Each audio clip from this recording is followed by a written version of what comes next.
देखो last class में अब हमने इन्वर्स पे हमने एक मैट्रिक्स का इन्वर्स निकाल के उस पर बिल्कुल सिंपल से पॉइंट्स करे। देखो एक्चुअली ये काम सारा होता बहुत सिंपल है, पर होता क्या था कि एग्ज़ाम से पहले एक बच्चा नॉर्मली भूल जाता है कि क्लास में हमने क्या क्या बातें सुनी, क्या क्या क्वेश्चंस देखे थे। तो अब देखो, अब इसका एडवांटेज बनेगा। तो कोई बच्चा भी देखो, अगर मान लो कभी बहुत छोटी क्लास में रिकॉल करो, तो अगर ABCD सिखाई जाती है तो हम सब सेम स्पीड पे ABCD नहीं सीख जाते, किसी की पेस कुछ और, किसी की पेस कुछ और। पर अब देखो आज की डेट में सबको ABCD आती है। तो कहाँ पे गैप आता है?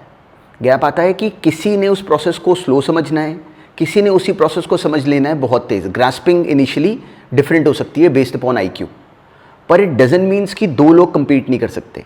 मतलब इस वाले बच्चे को जिसको वो बात थोड़ी सी स्लो समझ में आती है, उसको वो बात अगर बार बार अगर उसको हैंडल करता है तो वो उसको भी आ जाती है, दोनों सेम पेस पे आ जाते हैं।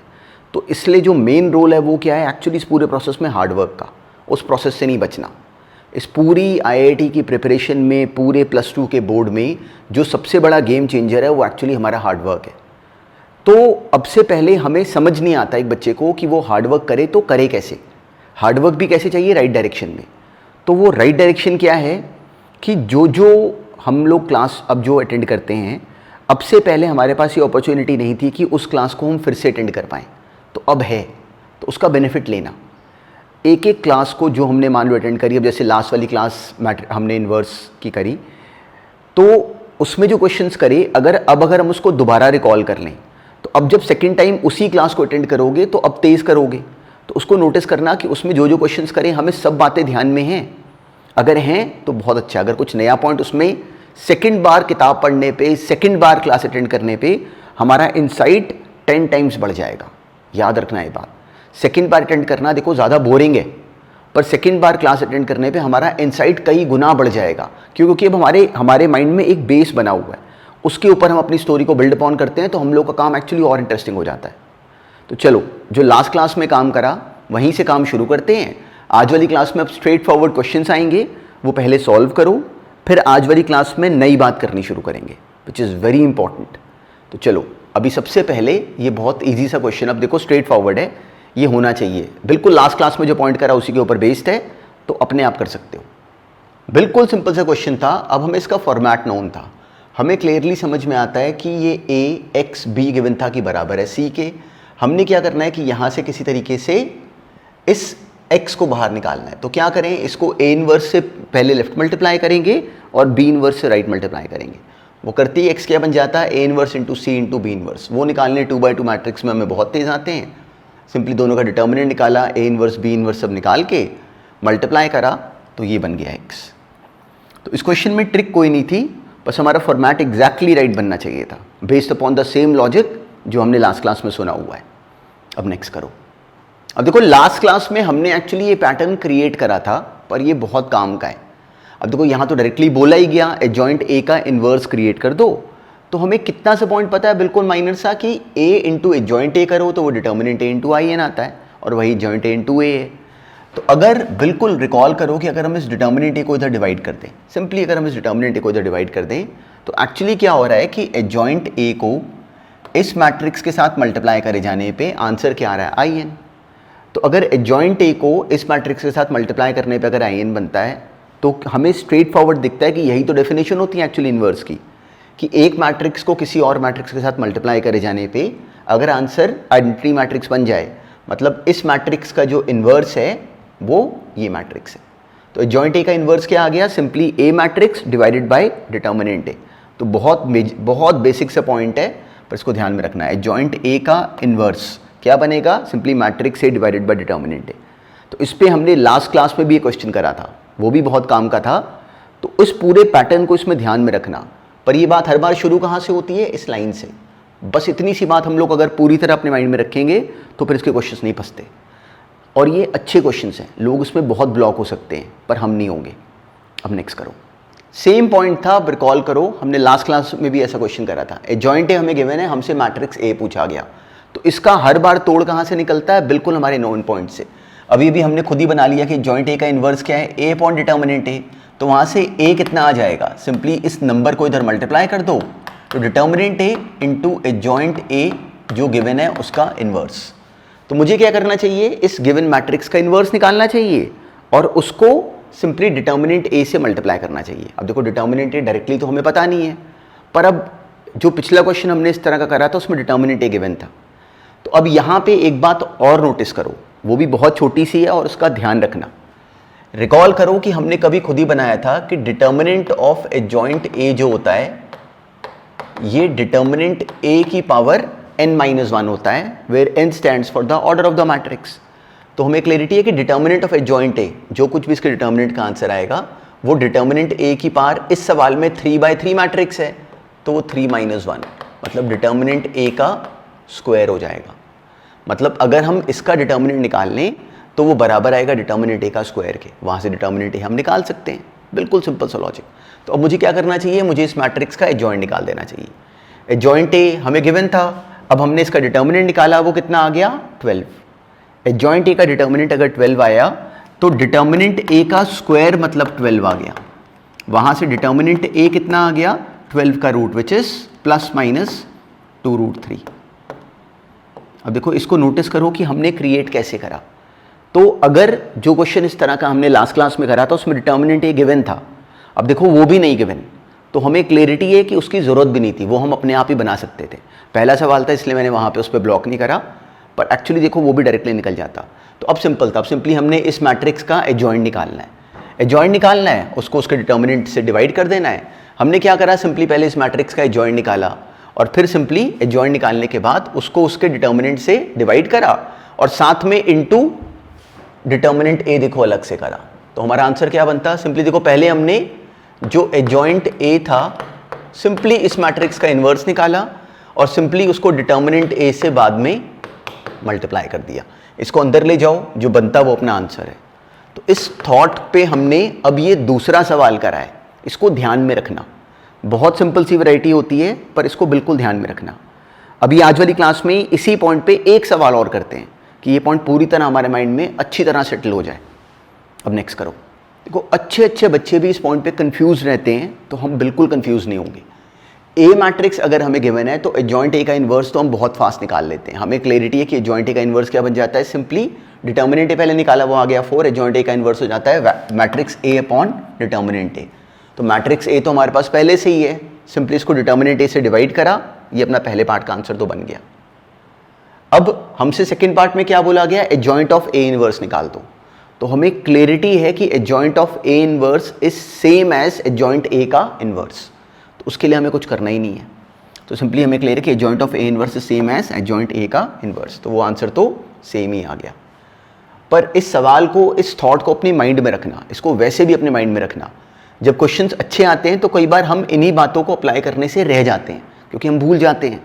तो इसको कहीं ना कहीं साथ साथ अपनी कॉपी में बिल्कुल नोट कर रहे हो, विच इज़ वेरी इंपॉर्टेंट। देखो जो क्लास में अटेंड कर रहे हो इनमें से हर क्वेश्चन को बिल्कुल फेयरली करते चलना साथ साथ। तो हमारी कॉपी में अटेम्प्टेड होने की वजह से जैसे इसको साथ में रिकॉल करोगे तो 1 मिनट में नोटिस कर पाओगे कि इसमें क्या करा। साथ में हमने ये बात पहले भी सुनी है, फिर ध्यान रखना कि पूरी तरह हर क्लास में साथ में लेक्चर नंबर लिखते रहना कि इस वाली क्लास में हमने ये वाली क्लास में ये पॉइंट सुना। तो कभी अगर ब्लॉक हुए तो वापस आके फिर अटेंड कर पाओगे, टाइम नहीं वेस्ट होगा। अब ऐसे ही नेक्स्ट क्वेश्चन करो। अब देखो इस क्वेश्चन में क्या इन्वॉल्व था, इफ एंड ओनली इफ। तो हमने प्रूव करना था कि अगर, अब बिल्कुल ऑब्जेक्टिव क्वेश्चंस एक्चुअली ऐसे के बनेंगे। हो सकता है कि स्कूल के एग्जाम में हमें इस तरह के क्वेश्चंस की वैरायटी पे ना ब्लॉक करें, पर हमें चाहिए एक्चुअली करने वाला इसके बाद जो मेन काम है फॉर ऑब्जेक्टिव वो एक्चुअली है ही इस तरह की सारी वैरायटी। हमें किसी ने बोला कि show that A transpose into A inverse is symmetric if A square is equal to A transpose का स्क्वायर। तो अब दोनों तरफ से प्रूव करना है। तो अगर ये सिमेट्रिक है, तो मतलब ए, कोई मैट्रिक्स अगर सिमेट्रिक होता है तो क्या करते हैं, उसका ट्रांसपोज जो है वो उसी के बराबर आएगा। तो सिंपली हमने बोला कि A transpose A into inverse का ट्रांसपोज बराबर है A transpose into A inverse के। अब ए बी का ट्रांसपोज सॉल्व कैसे करते थे, वो हो जाता था ए इनवर्स का ट्रांसपोज बी का ट्रांसपोज इंटू ए का ट्रांसपोज। बिल्कुल सिंपली हमें क्लियर है कि इसके बराबर है। अब ए इनवर्स का ट्रांसपोज हमें क्लियरिटी है कि ए ट्रांसपोज का इनवर्स है। बहुत काम की बात है, इस स्टेप को ध्यान में रखना कि ये बराबर हो गया ए ट्रांसपोज के इनवर्स के। अब अगर मैं क्या करूं कि दोनों तरफ मल्टीप्लाई कर दूं ए ट्रांसपोज से, देखो इसका हिंट कैसे लगा, ये ए ट्रांसपोज का इन्वर्स बना हुआ है। अगर मैं ए ट्रांसपोज से दोनों तरफ मल्टीप्लाई करूंगा तो उसका फायदा क्या होगा कि इस तरफ ए ट्रांसपोज का स्क्वायर बन जाएगा, जो कि मैंने बनाना है। सिंपली मैंने ए ट्रांसपोज से इधर मल्टीप्लाई करा, उसका फ़ायदा क्या हुआ, ये बन गया A transpose into A inverse, साथ में दोनों तरफ, यहाँ पे ए इनवर्स है इसलिए दोनों तरफ ए से मल्टीप्लाई कर दिया पर राइट साइड पे, तो A transpose into A transpose का इनवर्स ये बन गया आई, ये बन गया ए इंटू ए, इधर ये बन गया ए ट्रांसपोज का स्क्वायर और ये बन गया आई। तो पहला पार्ट तो डायरेक्टली हमने प्रूव कर लिया कि ए ट्रांसपोज सिंपली यहाँ से क्या मिल गया कि ए स्क्वायर बराबर है ए ट्रांसपोज का स्क्वायर के। पर जब क्वेश्चंस ऑब्जेक्टिव करोगे तो बिल्कुल ऐसे सोचना पड़ेगा। देखो क्या सोचना पड़ेगा, हमने बिल्कुल शुरू में ये टर्म बनाई ए इनवर्स का ट्रांसपोज। अब नोटिस करो कि हमने थोड़े दिन पहले लास्ट क्लास में इनफैक्ट ये पॉइंट करा था कि ए ट्रांसपोज का इनवर्स निकालो या ए इनवर्स का ट्रांसपोज निकालो, सेम पॉइंट है, एग्जैक्टली वही पॉइंट यहाँ पे यूज हुआ। तो बस देखो इस लॉजिक को ध्यान में रखना, जब इसके बाद जब क्वेश्चंस ऑब्जेक्टिव वाले करेंगे तो हमें रियलाइज होगा कि यही काम है, यही जगह है जहाँ पे लोग ब्लॉक होते हैं और हमने नहीं होना। तो बस इस पॉइंट को ध्यान में रखना। अब बिल्कुल ऐसे ही अगर मान लो कि अब रिवर्स लेते, अगर मान लेते कि हमें ये गिवन है कि ए स्क्वायर बराबर है ए ट्रांसपोज का स्क्वायर के, तो अब रिवर्स प्रूव करते हैं। तो अब मेरा टारगेट क्या है, मेरा टारगेट है ये प्रूव करना कि ये मैट्रिक्स जो है वो सिमेट्रिक है। मतलब अब मुझे मान लो ये गिवन है और मैंने ये प्रूव करना है, तो एक्चुअली प्रूव क्या करना है, मुझे प्रूव करना है कि ए इनवर्स का ट्रांसपोज इंटू ए ट्रांसपोज का ट्रांसपोज, वो तो ए ही आ गया, मैंने इन दोनों को बराबर प्रूव करना है।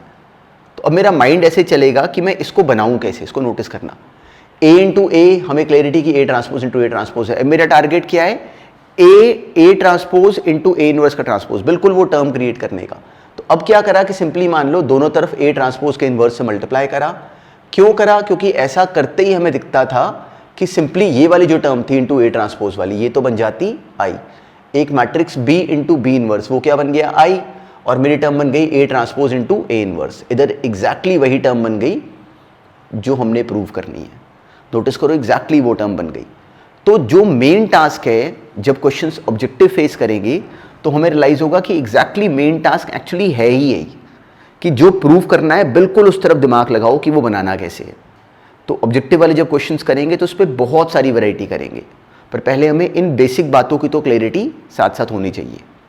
अब नेक्स्ट देखते हैं, बिल्कुल सिंपल सा क्वेश्चन था प्रैक्टिस के लिए। हमें अब देखो क्या गिवन था कि b बराबर है minus of A inverse into B into A. हमसे पूछा गया कि a प्लस बी का स्क्वायर किसके बराबर होगा। तो अब डायरेक्टली देखो हमें कोई कनेक्शन नहीं मिल रहा। तो इन क्वेश्चंस में एक्चुअली काम ही ये होता है अब कि हम लोग अपनी टर्म को क्रिएट करने के लिए मैनिपुलेशन करना शुरू करें।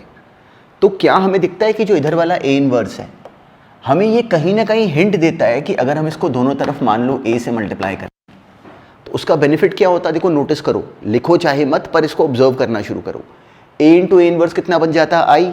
तो क्या हमें दिखता है कि ये गिवन होने से हमें समझ में आता है कि एक्चुअली ए बी बराबर था माइनस बी ए के।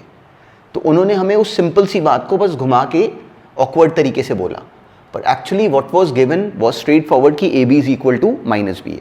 और हमें क्लैरिटी है कि जब a प्लस बी का स्क्वायर करते हो तो क्या आता है, A square plus B square plus A B plus B A, वो दोनों कैंसिल हो गए। तो आंसर सिंपली बन जाता A square plus B square, which is B option. तो इसको डील करना बहुत सिंपल था, बस हम लोग का प्रोसेस राइट होना चाहिए। अब नेक्स्ट देखते हैं। अब देखो इसका पैटर्न तो बिल्कुल स्ट्रेट फॉरवर्ड था, हमने करा हुआ था। हमसे कहा गया कि ए का इन्वर्स निकाल दो, तो हमें क्लैरिटी है कि हमने क्या करना है, A square minus A plus I zero given है। तो याद करो कि हमने इस तरह के क्वेश्चंस करे थे। क्या करते हैं हम, बिल्कुल एक सेकंड में इसको ए इनवर्स से मल्टीप्लाई कर देते हैं, लेफ्ट मल्टीप्लाई कर दिया मान लो। तो ए इनवर्स इंटू ए क्या बन जाता आई, ये क्या बनता अकेला A minus I plus A inverse, वहाँ से ए इनवर्स कितना आ गया आई माइनस ए। तो बिल्कुल सिंपल सा क्वेश्चन था और ये भी हमारा एग्जैक्टली ऐसे राइट होना चाहिए। देखो होता क्या है कि जब हम ये बातें बार बार सुनते हैं तो कहीं ना कहीं हम लोग का माइंड इनको ऐसे एक्सेप्ट कर लेता है कि इसमें कुछ भी ये पूछ लो तो वो हम लोग को हैंडल करना शुरू हो जाते हैं। तो अपने आप को उस प्रोसेस पे लाने की करो कि हम लोग देखते पहचानना शुरू हो जाएं। ये सवाल आया हमें डायरेक्टली क्लिक करता है, वहाँ सोचना नहीं पड़ता। तो हम लोगों ने उस टॉपिक को सही प्रिपेयर कर लिया। अब नेक्स्ट देखते हैं। अभी क्वेश्चन तो बिल्कुल सिंपल था। हमें गिवन था कि कोई मैट्रिक्स ऑफ ऑर्डर 3 डिटर्मिनेंट ए हमें गिवन है कि ए डिटर्मिनेंट ऑफ एडजॉइंट ए निकालना है। वो क्या होता है, डिटर्मिनेंट ए का की पावर n माइनस 1। ऑर्डर 3 है तो सिंपली डिटर्मिनेंट ए का स्क्वायर हो गया विच इज 64। तो इसमें तो कोई ट्रिक ही नहीं थी, बस हम लोग को राइट करने की समझ थी। बिल्कुल इस पॉइंट को ध्यान में रखना बहुत हेल्पफुल है। अब नेक्स्ट देखते हैं। तो अब आज वाली क्लास से जो बड़ी हेडिंग शुरू करने लगे हैं दैट इज डिटर्मिनेंट्स। अब देखो डिटर्मिनेंट्स हमने बिल्कुल बेसिकली जो क्वेश्चंस अभी इन्वर्स वाले सॉल्व करे, उनमें हमने सिंपली एक डिटर्मिनेंट, एक मैट्रिक्स का डिटर्मिनेंट, देखो मैट्रिक्स का डिटर्मिनेंट होता है, मैट्रिक्स के डिटर्मिनेंट की वैल्यू निकालना समझा। डिटर्मिनेंट क्या होता है? वैल्यू होती है एक। तो एक्चुअली डिटर्मिनेंट्स में अभी हमने क्या करा, बिल्कुल बेसिक तरीके से डिटर्मिनेंट को एक्सपांड करना सीखा, पर एक्चुअली उसमें करने वाला बहुत इंटरेस्टिंग प्रोसेस है और अब से बहुत दिन लगने वाले हैं डिटर्मिनेंट्स पे पूरी तरह मास्टरी डेवलप करने के लिए। पर जैसे जैसे बताया जाए एग्जैक्टली वैसे करना, क्योंकि इस टॉपिक में लोग बुरी तरह ब्लॉक होंगे पर हम नहीं होंगे। जैसे से बताया जाए एग्जैक्टली वैसे वैसे अपना दिमाग चलाना, तो फिर हमें समझ में आएगा कि एक्चुअली जो स्किल इन्वॉल्व है वो कितना सिंपल है। पर जो जो बातें बोली जाएँ उसको बिल्कुल वैसे फॉलो करना, तो फिर हम किसी भी नए क्वेश्चन को भी अटैक कर पाएंगे। पर सबसे पहले क्या करते हैं, जो हमने करा हुआ है उसी को यूज़ करते हुए डिटर्मिनेंट को सॉल्व करके दिखाते हैं। तो अब जो नेक्स्ट क्वेश्चन है उसको जैसे करा बताया गया बिल्कुल वैसे बस एक्सपैंड करके आंसर बना लो। एक दो क्वेश्चंस वैसे करते हैं, फिर आज वाली क्लास में शुरू करेंगे मेन टास्क, वो है कुछ एक डिटर्मिनेंट की प्रॉपर्टीज़। तो उनकी प्रॉपर्टीज़ के डिस्कशन के बाद हमें समझ में आएगा कि गेम एक्चुअली कितनी इंटरेस्टिंग है। तो चलो सबसे पहले ये ईजी सा क्वेश्चन अपने आप सॉल्व कर दो। अब देखो हमें बोला गया कि इसको सॉल्व कर दो, डिटर्मिनेंट का आंसर बना दो by expanding along the second row. तो अब याद करो कि हमने करा था कि हम डिटर्मिनेंट को सॉल्व कर सकते हैं किसी भी रो के अलोंग एक्सपैंड करके या किसी भी कॉलम के अलोंग एक्सपैंड करके। अब देखो जब डिटर्मिनेंट हमें वो बोलेंगे ही ना, अब देखो मैट्रिक्स का डिज़ाइन नहीं बनाएंगे, वो सिंपली वो ऐसे नंबर्स लिख देंगे मैट्रिक्स के तरीके से और बस यहाँ पे लाइंस वर्टिकल हो जाएंगी। तो हमें क्लैरिटी है कि ये डिटर्मिनेंट है, ये मैट्रिक्स नहीं है, अब ये डिटर्मिनेंट है। तो हमसे अगर कहा जाए कि इसका जवाब बना दो, तो कैसे बनाएंगे? सिंपली इन नंबरों को मल्टीप्लाई करेंगे उनके कोफैक्टर्स के साथ और ऐड करेंगे। तो अब याद करो ये पोजीशन कैसी होती थी, माइनस की, ये प्लस की, ये माइनस की। तो हमने सिंपली एक्सपैंड करा, वो क्या बन गया? सिंपली -1 इंटू, ये पोजीशन कैसी होती है माइनस की, -1 into -9 minus 2 which is -9 + 2 which is -7। पर पोजीशन कैसी है? माइनस की, इसलिए बन गया 7। 1 इंटू 7 7, ये पोजीशन प्लस की थी, वो आ गया 2 टाइम्स ऑफ -6 -4 मतलब -10, तो आ गया -20। 2 इंटू -10 विच इज़ -20। ये पोजीशन फिर से माइनस की, इसलिए -3 मल्टीप्लाइड बाय 2 + 6 विच इज़ 8। तो -3 इंटू 8 हो गया -24। तो आंसर क्या बना? -37। तो कोई ट्रिक नहीं थी, सिंपल सा क्वेश्चन था, बस राइट करना था। अब ये नेक्स्ट करो। अब देखो इस वाले में भी कोई स्किल नहीं था, सिंपली हमने डिटर्मिनेंट एक्सपैंड करा। कैसे करा हमारी मर्जी थी, फर्स्ट रो के लॉन्ग कर दें, फर्स्ट कॉलम के लॉन्ग कर दें, कैसे भी करें हमारी मर्जी है। तो अगर हमने इसको फर्स्ट रो के लॉन्ग एक्सपैंड करा, सिंपली डिटर्मिनेंट एक्सपैंड करके हम जानते थे एक्सपेंशन, वो आ जाता 2 इंटू 1 + sin² थीटा। अब 1 + sin² थीटा हमें क्लियर है कैसा होता है, 1 से बड़ा होता है और 2 से कम होता है। तो उसका डबल कैसा हो गया? तो 2 इंटू ये कैसा हो गया? 2 से बड़ा हो गया पर 4 से छोटा हो गया। तो इस क्वेश्चन में ट्रिक कोई नहीं थी, बस बिल्कुल बेसिक बात हम लोगों ने पहले 1 मिनट लगा के रिकॉल करी। तो अब इस टॉपिक पे जो मेन सारी अंडरस्टैंडिंग है वो एक्चुअली अब ये है। हो गया क्या अब डिटर्मिनेंट में हमने क्या करा कि बिल्कुल बेसिक तरीका कर लिया डिस्कस, पर एक्चुअली जो क्वेश्चंस अब आज के दिन के एंड तक करेंगे या कल देखेंगे नेक्स्ट क्लास में, तो हमें समझ में आएगा कि डिटर्मिनेंट में एक्चुअली कितनी वैरायटी के क्वेश्चंस आ सकते हैं। तो जो हमें वो बोलेंगे वो करने के लिए हमें बहुत सारी प्रॉपर्टीज़ हैं जिन पे पहले अपने माइंड को रेडी करना है, और बहुत सिंपल है, पर केवल ध्यान से पहले पूरी तरह बात सुनो। तो अब डायरेक्टली जो प्रॉपर्टीज़ बताई जा रही हैं उनको बस ध्यान से नोटिस करना शुरू करो और अपनी कॉपी में साथ साथ लिखना। अब ये ऑब्जर्व करो। अब देखो प्रॉपर्टी 1 क्या है, बिल्कुल गिनी चुनी प्रॉपर्टीज़ हैं, बुक्स में बहुत स्ट्रेट फॉरवर्ड, बस हमें पता होनी चाहिए। पहली प्रॉपर्टी अगर हम रिकॉल करें तो ये तो हम कितनी बार यूज़ ही कर चुके हैं। क्या है प्रॉपर्टी की? अच्छा डिटर्मिनेंट में याद रखना, डिटर्मिनेंट में जो कोई बात भी रो के लिए बोली जाए वही बात एग्जैक्टली वैलिड है कॉलम के लिए भी। क्यों? वो भी अभी नजर आएगा। डिटर्मिनेंट को हमने नोटिस करा कि रो से एक्सपैंड कर दो या कॉलम से एक्सपैंड कर दो, एक ही बात है। तो जो पहली प्रॉपर्टी है वो वही है। क्या कि अगर हम डिटर्मिनेंट में कोई भी रो ले लें और उस रो के एलिमेंट्स को मल्टीप्लाई कर दें उनके कॉरस्पॉन्डिंग कोफैक्टर्स के साथ, मतलब aij को मल्टीप्लाई कर दें cij के साथ और सिंपली सारी टर्म्स को ऐड करा दें, तो आंसर क्या आता है? डिटर्मिनेंट है। ऐसा हम रो वाइज भी कर सकते हैं और ऐसा हम किसी भी एक कॉलम को पकड़ के भी कर सकते हैं। ये थी फर्स्ट प्रॉपर्टी जो कि हम पहले से यूज करते आ रहे हैं। बिल्कुल ऐसे ही है सेकंड प्रॉपर्टी, ये भी हमें पता है।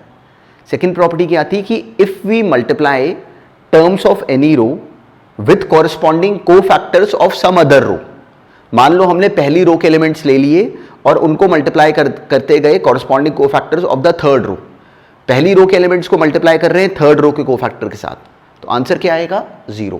पर कॉरस्पॉन्डिंग इस वाले एलिमेंट को मल्टीप्लाई कर रहे हैं इसके कोफैक्टर के साथ, इसको मल्टीप्लाई कर रहे हैं इसके कोफैक्टर के साथ, इसको मल्टीप्लाई कर रहे हैं इसके कोफैक्टर के साथ, आंसर क्या आएगा 0। तो हमने इस पैटर्न को पहले भी ऑब्जर्व भी करा हुआ है वाइल क्रिएटिंग इनवर्स, पर इसको ध्यान में भी रखेंगे। तो हमें ये भी पॉइंट पता था, ये भी मतलब कोई स्पेशल प्रॉपर्टी नहीं है। तो पहली दो प्रॉपर्टीज तो हमें पहले से ही आती थी। बिल्कुल ऐसे ही थर्ड भी है। थर्ड प्रॉपर्टी है कि डिटर्मिनेंट ए निकाल दो या डिटर्मिनेंट ऑफ ए ट्रांसपोज निकाल दो, सेम आता है। तो उसका लॉजिक भी अगर नोटिस करो तो हमें पता ही था। कैसे कि ये सोचो कि अगर किसी मैट्रिक्स का अगर हम ट्रांसपोज लेते हैं तो क्या होता है कि जो रो है वो अब कॉलम बन जाती है। तो डिटर्मिनेंट को जब एक्सपैंड करते हैं तो किसी भी रो वाइज करो तो भी वही आंसर आता है, या किसी भी कॉलम वाइज करो तो भी वही आंसर आता है। तो जब इसका ट्रांसपोज ले लोगे तो क्या चेंज हुआ, केवल जो पहले रो थी वो अब कॉलम बन गई। तो सिंपली हमें समझ में आता है कि ठीक है, रो जो है वो कॉलम बन गई। तो ऐसे एक्सपैंड करने की बजाय अब इसको एक्सपैंड करा तो सेम ही आंसर तो आना था। तो this is also not a special thing, पर क्वेश्चंस के बीच में ये काम आती है, इसलिए एग्जैक्टली ऐसे बोल के पता होनी चाहिए। तो पहली तीन प्रॉपर्टीज तो हमें दिखा कि बिल्कुल स्ट्रेट फॉरवर्ड है, पर इनको हल्का हल्का अपनी कॉपी में नोट कर लो, चाहे यहाँ पे पॉज करके भी इनको हल्का हल्का नोट करते रहो। तो जब कभी रिकॉल करोगे तो फिर टाइम वेस्ट नहीं होगा। अब नेक्स्ट देखते हैं। अब देखो नेक्स्ट प्रॉपर्टी क्या है कि इफ एनी टू रोज या फिर और कॉलम्स, याद रखना हर बार अब की बार ये वाली बात, जैसे ऐसे रोज के लिए वैलिड है वैसे ही कॉलम्स के लिए भी है। डिटर्मिनेंट्स में, पूरे डिटर्मिनेंट में ये बात याद रखना कि अगर एक डिटर्मिनेंट में कोई भी दो रोज, पूरे डिटर्मिनेंट में मान लो कोई भी n by n square matrix है, उसका डिटर्मिनेंट बना हुआ है, तो उसमें कोई भी दो रो या फिर कोई भी दो कॉलम अगर सेम हो जाएं, रो और कॉलम आपस में नहीं, कोई भी दो रो या कोई भी दो कॉलम अगर बिल्कुल आइडेंटिकल हो, तो बिना कुछ करे हमें क्लियरिटी है कि उसका आंसर 0 है। बिल्कुल स्ट्रेट फॉरवर्ड सा पॉइंट है। तो इस बात का मतलब क्या बना, मान लो किसी ने डिटर्मिनेंट दिया 2 1 3 5 7 9 और ये भी 2 1 3, तो मैं इसको सॉल्व नहीं करूंगा, मेरे को क्लियरिटी आंसर 0 है। क्यों? देखो एग्जैक्टली दो रो सेम है, इसी बिल्कुल ऐसी सेम होनी चाहिए, 2 1 3 यहाँ 2 1 3 यहाँ, ये नहीं कि यहाँ पे 1 2 3 लिखा हो तो सेम नहीं हुई, एग्जैक्टली सेम होनी चाहिए। ऐसे ही अगर कॉलम वाइज सेम हो तो भी 0। तो बहुत सिंपल सा पॉइंट है, पर इसको याद रखना, क्वेश्चंस में हमने अप्लाई करना है। अगर दो रो सेम आ गई डिटर्मिनेंट 0 हो गया। बिल्कुल ऐसे ही अब ये नेक्स्ट प्रॉपर्टी है। मान लो हमें कोई बोले कि सिंपली हमें किसी ने एक टर्म दे दी, ये इसको भी ध्यान में रखना, ये भी अब हेल्पफुल है। एक डिटर्मिनेंट के केस में अगर हम, जब याद करो कि मैट्रिसेस के लिए हम क्या करते थे, एक मैट्रिक्स को अगर हम एक नंबर से मल्टीप्लाई करें तो एक मैट्रिक्स को एक नंबर से मल्टीप्लाई करे जाने पे सिंपल सा लॉजिक होता था कि पूरे का पूरा वो मैट्रिक्स उस नंबर से मल्टीप्लाई कर जाता था। डिटर्मिनेंट के केस में ऐसा नहीं होगा। डिटर्मिनेंट के केस में अगर हमने एक डिटर्मिनेंट को अगर एक नंबर से मल्टीप्लाई करा, डिटर्मिनेंट के केस में अगर हमने एक नंबर से डिटर्मिनेंट को मल्टीप्लाई करा, तो केवल उस डिटर्मिनेंट का केवल एक रो या केवल एक कॉलम ही बस उस नंबर से मल्टीप्लाई होगा। अब देखो इसको सही तरीके से समझते हैं। तो अब अगर मान लो एक एग्जांपल ले लेते हैं, उससे ये पॉइंट हमें क्लियरली समझ में आना शुरू होगा, and it is very important, बहुत बार यूज़ करने वाले है, बहुत सिंपल सा। मान लो हमें किसी ने डिटर्मिनेंट ए दिया, मान लो डिटर्मिनेंट है 2 1 3 4 5 7 और 1 0 8, ये एक डिटर्मिनेंट है। अब मान लो कि अगर हम लोग 2 टाइम्स ऑफ डिटर्मिनेंट ए करें, मान लो अगर हमने 2 टाइम्स ऑफ डिटर्मिनेंट ए करा, तो जब हम 2 टाइम्स ऑफ मैट्रिक्स ए करते तो उस केस में क्या करते थे कि सिंपली हम 2 को अंदर ले जाते थे और हर एक टर्म के साथ 2 को मल्टीप्लाई कर देते थे। पर डिटर्मिनेंट के केस में ऐसा नहीं करेंगे।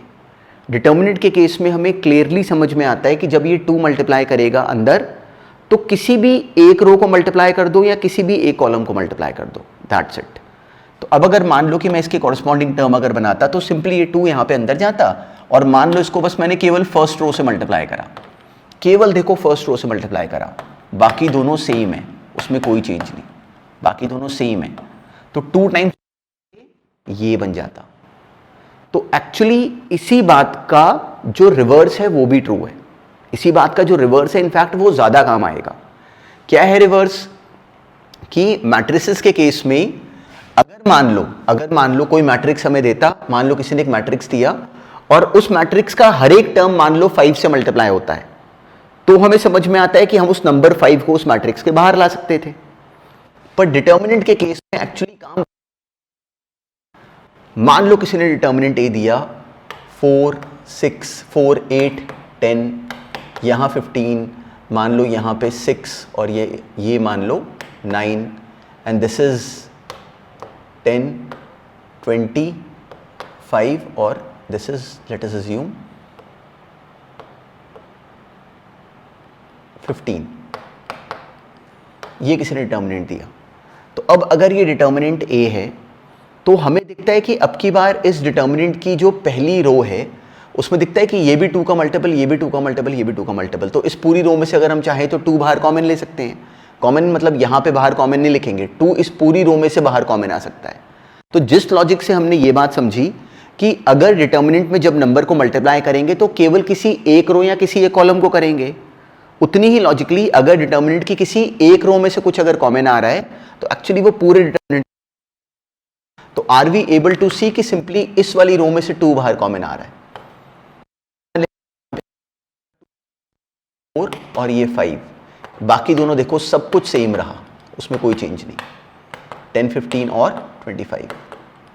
अब क्या हमें दिखता है कि सिंपली इस वाली रो में से 5 बाहर कॉमन आ रहा है। इस वाली रो में से अगर हमें नीड पड़े, अगर हमें जरूरत पड़े इसको सिंप्लीफाई करने की, तो हम इसमें से 5 बाहर कॉमन ले सकते थे। इसमें से हमने 5 बाहर कॉमन लिया तो वो क्या बन जाता, 2 5 10 बाहर और ये आ गया 2 4। इस पूरे कॉलम में से जब 5 बाहर कॉमन ले लेंगे तो यहाँ पे 1 बचेगा, यहाँ पे 3 और यहाँ पे 5, ये 6 9, ये 10 15। अब इसके बाद अगर चाहें तो हमें दिखता है कि इस वाली रो में से भी 5 बाहर कॉमन आ रहा है, तो वो बन जाता सिंपली 50 इज इक्वल टू, ये इसमें फर्दर इसमें से हमने 5 कॉमन लिया तो ये बन जाता हमारे पास 50, ये 2 4 1 6 9 3 और ये क्या बन गया सिंपली 2 3 एंड 1। तो अब जरा कंपेयर करना शुरू करो, ये क्या बन गया 50 इंटू दिस, मतलब डिटर्मिनेंट ए जो कि ये था उसको हमने ये बना लिया। अब इसके बाद अगर नोटिस करो तो इसमें से भी 2 बाहर कॉमन आ रहा है, तो ये 100 टाइम्स ऑफ 1 3 1 और ये बन जाता। तो द पॉइंट इज दिस, अब पहला सवाल मेरे मन में ये आता है कि ये मैं क्यों करूं ऐसा, कॉमन क्यों लूं। तो वो सब हमें नजर आएगा जब हम क्वेश्चंस करेंगे। पहली काम की बात क्या है कि हमारे माइंड में ये जाना शुरू करे कि ऐसे करना है। अब देखो जब हम लोगों ने मैट्रिसेस करा तो मैट्रिसेस में अगर पूरे मैट्रिक्स को अगर हम एक नंबर से मल्टीप्लाई करते थे तो उस मैट्रिक्स की हर एक टर्म उस नंबर से मल्टीप्लाई कर जाती थी। पर डिटर्मिनेंट के केस में नोटिस करो कि ऐसा नहीं होता, केवल किसी एक रो या एक कॉलम को ही बस उस नंबर से मल्टीप्लाई करोगे, और ये बहुत काम की बात है। इस बात पे बेस बहुत सारे क्वेश्चंस भी हैं तो उसको भी ऑब्जर्व करेंगे, पर पहले ये बात समझना। अब मान लो कि अब ये 50 है, अब इसको भी फर्दर नोटिस करना। अब देखो बाहर 50 बना हुआ है, अब 50 को अगर मान लो कि मैं अंदर मल्टीप्लाई करना चाहूं तो मैं कहीं पे भी कर सकता हूं। मान लो मैंने 50 को लिया और अब सिंपली इसको लास्ट कॉलम से मल्टीप्लाई कर दिया, तो मेरी मर्जी है। ये क्यों करना है वो सारी अंडरस्टैंडिंग है, वो सारा मेन लॉजिक वाला प्रोसेस है, पर वहां तक जाने से पहले हमें सारे टूल्स पता होने चाहिए। अब ये 50 बाहर है, अब अगर मैं चाहूं तो इस 50 को अगर अंदर लेके जाऊं तो किसी भी एक रो या कॉलम को मल्टीप्लाई कर दूं, या फिर 50 को तोड़ लूं 5 इंटू 10 में। एक रो को मान लो मैंने 5 से मल्टीप्लाई कर दिया, एक रो को मान लो मैंने 10 से मल्टीप्लाई कर दिया, तो ऐसा भी कर सकते हैं। तो वो सारी मैनिपुलेशंस देखना शुरू करेंगे। अब इसी प्रॉपर्टी को यूज करता एक बहुत ऑर्डिनरी सवाल है, वो समझो। मान लो हमें किसी ने दिया कि ए कोई 3/3 मैट्रिक्स है, किसी ने दिया कि ए कोई 3/3 मैट्रिक्स है और डिटर्मिनेंट ऑफ ए मान लो हमें दे दिया कि 5 है, डिटर्मिनेंट ऑफ ए हमें दे दिया कि 5 है। तो हमसे डिटर्मिनेंट ऑफ 2a पूछ लिया, मान लो डिटर्मिनेंट ऑफ 2a पूछ लिया, तो होता क्या है कि जो सबसे कॉमन रॉन्ग आंसर हम बनाते हैं वो है 2 5 10 which is 2 into 5 which is 10। तो जो सबसे कॉमन गलत आंसर हम बनाते हैं वो ये है। तो अब नोटिस करो कि ये 2 टाइम्स ऑफ डिटर्मिनेंट ए नहीं है, एक मैट्रिक्स ए को 2 टाइम्स करा गया। तो क्या हमारे माइंड में ये पिक्चर आती है कि जब एक मैट्रिक्स ए को 2 से मल्टीप्लाई करते हो तो उस मैट्रिक्स का हर एक टर्म एक्चुअली 2 से मल्टीप्लाई हो जाता है। ये मान लो मैट्रिक्स ए होता, जब उस मैट्रिक्स को जब 2 से मल्टीप्लाई करोगे तो क्या होगा, उस मैट्रिक्स की हर एक टर्म 2 से मल्टीप्लाई हो जाएगी। और अब जब उसका डिटर्मिनेंट बनाओगे, तो अब क्या दिखता है कि हर एक रो में से 2 बाहर निकलेगा, हर रो में से 2 बाहर निकलेगा। डिटर्मिनेंट बनाए जाने पे अगर 2 अगर एक रो में कॉमन आ रहा है तो वो बाहर आएगा, अगली रो में भी कॉमन आ रहा है वो भी बाहर, थर्ड रो में कॉमन आ रहा है वो भी बाहर। तो अब की बार are we able to see कि डिटर्मिनेंट ऑफ 2a जो बनता वो actually 2 into 2 into 2 2 cube into determinant A बन जाता, और डिटर्मिनेंट ए कितना था 5, तो ये बन गया 8 5 ज़ा 40। तो इस पैटर्न पे बेस्ड बहुत बेसिक सा ऑब्जेक्टिव क्वेश्चन अगर नोटिस करो तो वो ये है।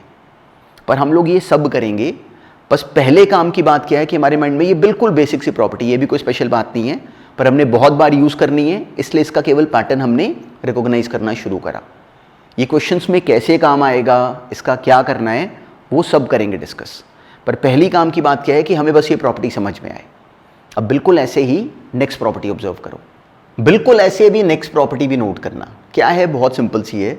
हमें कहा गया कि अगर एक डिटर्मिनेंट हमें दिया जाए और उसकी कोई भी दो रो हम लोग आपस में इंटरचेंज कर लें, इस रो को यहाँ ले जाएं, इस वाली रो को उसकी जगह यहाँ पे ले आएं, तो जो नया डिटर्मिनेंट बनता है वो पहले वाले डिटर्मिनेंट का नेगेटिव हो जाता है। ऐसे ही एग्जैक्टली हम कॉलम में भी कर सकते हैं। 2 कॉलम्स अगर बदल लें तो सिंपली जो नया डिटर्मिनेंट बनेगा that would be minus of the initial determinant. अब देखो इसको, इसका मतलब क्या बना, मान लो डिटर्मिनेंट ए अगर है 1 5 6 4 1 3 7 8 -5, ये मान लो कि डिटर्मिनेंट ए है। अब मान लो किसी रीजन से ऐसा क्यों करेंगे वो सब आगे की बातें, पर अभी पहले ही बस ये समझो कि ये कर सकते हैं। अगर मान लो किसी रीजन से मेरे मन में आया कि मैं फर्स्ट रो और थर्ड रो को इंटरचेंज कर दूं, तो फर्स्ट रो और थर्ड रो को इंटरचेंज कर दिया, तो इसमें मैंने स्टेप क्या करा, R1 और R3 को मैंने आपस में इंटरचेंज करा। तो ऐसा करने पे नया डिटर्मिनेंट क्या बनता, 7 8 -5 यहाँ आ जाता, 4 1 3 वहीं पे है, और ये आ जाता 1 5 और 6। तो ये जो नया डिटर्मिनेंट बना, इसका जो आंसर आएगा वो इस डिटर्मिनेंट के आंसर का नेगेटिव आएगा। तो this would be simply minus of determinant A. ये क्यों करना है वो सब बाद में देखेंगे, पर पहली काम की बात क्या है कि हमें इसमें क्लैरिटी हो। अब देखो इसमें नोटिस करो, ज़रूरी नहीं कि एडजेसेंट रोज हो, इसीलिए मैंने जानबूझ के इस वाले में पहली ली और तीसरी ली। अब मान लो कि अब मेरा इसके बाद मन करे कि मैं सेकंड और फर्स्ट कॉलम को इंटरचेंज कर लूँ इसमें, तो ठीक है, अब ये नया क्वेश्चन है, जो मर्जी करो इसमें। इसके बाद अगर इन दोनों को इंटरचेंज करोगे तो वो इसका और माइनस हो जाएगा, तो फिर वो सेम आ जाएगा। तो सब ऑपरेशंस कर सकते हैं। तो बिल्कुल बस इस पॉइंट को ध्यान में रखना। एक्चुअली इसी प्रॉपर्टी के साथ एक अलग प्रॉपर्टी और भी याद रखना, वो भी हमें क्या पता कभी ऑब्जेक्टिव क्वेश्चंस के बीच में हेल्प करे। जो बेसिक क्वेश्चन स्कूल में करेंगे उसमें शायद हमें हेल्प नहीं करेगी, पर याद रखना। एक्चुअली क्या होता है कि मान लो एक डिटर्मिनेंट ए है, हमने क्या करा कि इस डिटर्मिनेंट में हमने टोटल, मान लो ये एक रो है इसकी, इस एक रो को हमने जंप लगवाई। कैसे जंप लगवाई, इसको इस रो के ऊपर जंप लगवाई, इसको काउंट करो कि ये 1 जंप है, इसको एक जंप और लगवाई, तो मान लो कि ये 2 जंप्स हैं। तो ऐसी मान लो हमने कोई n बाय n डिटर्मिनेंट, कोई एक डिटर्मिनेंट है, हमने उसमें मान लो टोटल जो जंप्स लगवाई, रो की जंप्स प्लस कॉलम्स की जंप मिला के मान लो जो हमने जंप लगवाई वो अगर मान लो कि n है, तो जो नया डिटर्मिनेंट बना आफ्टर n जंप्स, देखो जंप्स का मतलब क्या है, सिंपली एक रो को एक दूसरी रो के ऊपर एक के ऊपर जंप लगवाना। इसको एक जंप नहीं काउंट करेंगे कि हमने लॉन्ग जंप मार ली, इस तरह की गलती नहीं करनी। This is 1 jump. अगर यहां तक लेके आना है इसको तो वो 2 जंप्स हैं। तो अगर मान लो हमने इस 1 5 6 को हम सबसे नीचे ले आए, तो वो कितनी जंप्स लगाई हमने, 2।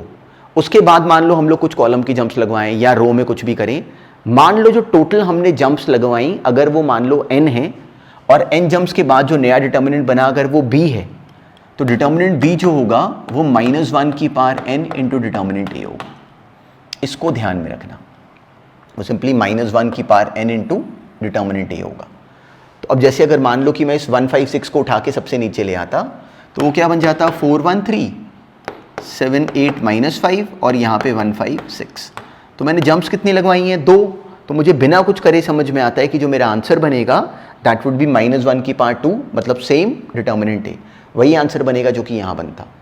तो ये डायरेक्टली हमें स्कूल के एग्जाम में वो इस बात पे कभी ब्लॉक नहीं करते, पर ऑब्जेक्टिव क्वेश्चंस में ये बात हमें हेल्प करेगी, इसलिए इसको ध्यान में रखना। इस बात को भी ध्यान में रखना, ये और ये एक्चुअली सेम ही प्रॉपर्टीज़ हैं, पर कई बार ऐसे देखने पे हमारा विजन थोड़ा फास्ट बन जाता है, तो इसको भी ध्यान में रखना। इसमें n क्या स्टैंड करता है, total number of jumps of rose plus columns combined, इसको ध्यान में रखना। अब नेक्स्ट देखते हैं। अब आज वाली क्लास में हमने डिटर्मिनेंट्स पे मेन टास्क शुरू करा। अब देखो ये मैट्रिसेस में जो हमने काम करा, डिटर्मिनेंट्स में जो काम करेंगे वो बहुत इंटरेस्टिंग है और बहुत इंपॉर्टेंट है। तो अब आज वाली क्लास में इसमें हमने कुछ बहुत बेसिक सी प्रॉपर्टीज़ करी, जो इन सारी प्रॉपर्टीज़ में जो असली लॉजिक लगना है वो एक्चुअली हमें नज़र आएगा नेक्स्ट क्लास में। जो रियल लॉजिक लगना है वो एक्चुअली हम लोग रियलाइज़ करेंगे इन द नेक्स्ट क्लास कि इसमें क्या हो सकता है, और उसके बाद मेन टास्क शुरू करेंगे क्वेश्चंस का, वही एक्चुअली मेन टास्क है।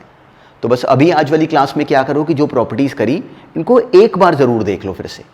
तो नेक्स्ट क्लास में जब हम लोग शुरू करेंगे काम तो हमारा बिल्कुल बेस बना होगा, उसके बाद फिर वहीं से फर्दर बिल्ड अपॉन करेंगे आगे की प्रॉपर्टीज़।